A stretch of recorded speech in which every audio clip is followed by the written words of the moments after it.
It's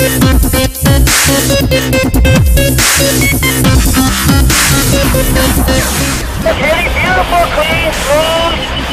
Just a really beautiful ride. It felt kind of big, but the only time it felt big is when I was kicking out and the white water hit me and it felt like a ton of bricks. And it was just a teeny little white water.